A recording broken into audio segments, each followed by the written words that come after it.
Assalamu alaikum. In this video, we are going to review the mid to and final exam syllabus. So please remember, in microeconomics, we want to cover the decision making or choices of households and businesses. So the decision making of households were covered in chapter 18. You might remember, according to microeconomic theory, households want to maximize utility. What does this mean? This means every household wants to obtain the highest satisfaction or benefit from their limited income. And then we covered businesses in chapter 19. Once again, according to microeconomic theory, every commercial business wants to maximize the profit using their limited input, that is labor, capital, land, etc.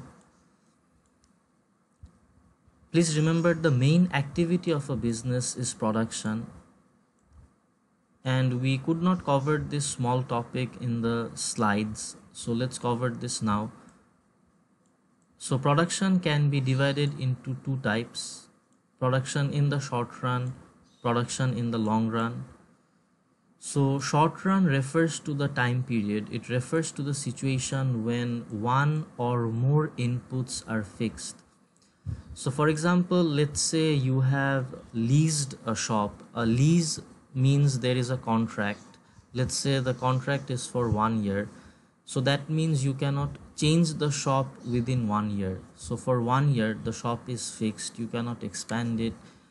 You cannot get rid of it. You cannot move to a new shop because of the lease, because of the contract. So in this case, 1 year is the short run, because for 1 year the shop is fixed. However, after 1 year, you can change the shop, you can move to a bigger shop, you can move to a smaller shop. So that is why after 1 year, you are in the long run, because you can change all the inputs, right? All the inputs can be changed after 1 year. So you're going to need this idea in Eco 104. So let me give you a simple way of understanding this. So in economics 101 or 104, short run refers to the situation, it refers to the time period when some of the variables are fixed, right? And usually variables are fixed, inputs are fixed because of contracts. However, in the long run, when the contract expires, you can change all the inputs. So all the inputs will be variable in the long run.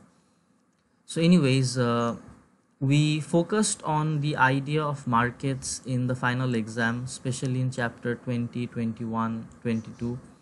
So we covered 4 types of markets: perfect competition, monopoly, monopolistic competition, oligopoly.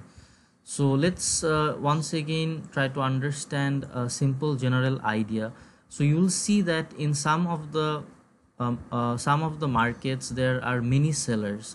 So for example, in monopolistic competition and in perfect competition, there are many sellers. So according to microeconomic theory, many sellers are more beneficial for the society. Why?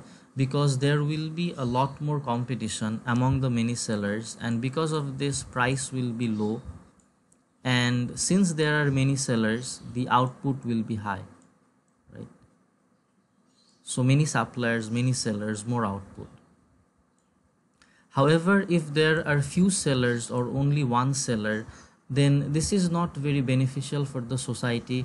Why? Because in this case, the price will be relatively higher because there is less competition, and the output will be relatively lower as well because there are only a few sellers, a few suppliers. And there is another problem that might occur when there are a few sellers.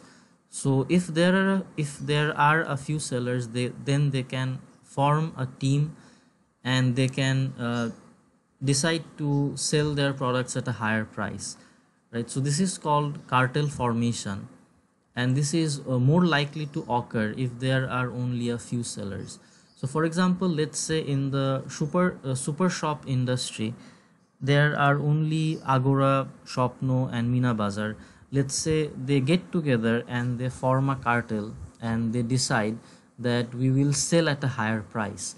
Then definitely that will be a problem for the society, that will be a problem for the buyers. So since this is bad for the society, in this case the government can take some action. They can stop this kind of cartel formation or this kind of syndicate activity, which will save the buyers in this case. Anyways, moving back to the idea of production. So remember, after production the goods and services will be distributed to a market, and from this market the households are going to buy the goods and services which will give them utility, benefit or satisfaction. So you can say this is how the chapters are interlinked, connected. So that's it for this class. Thank you for listening. Take care, stay safe.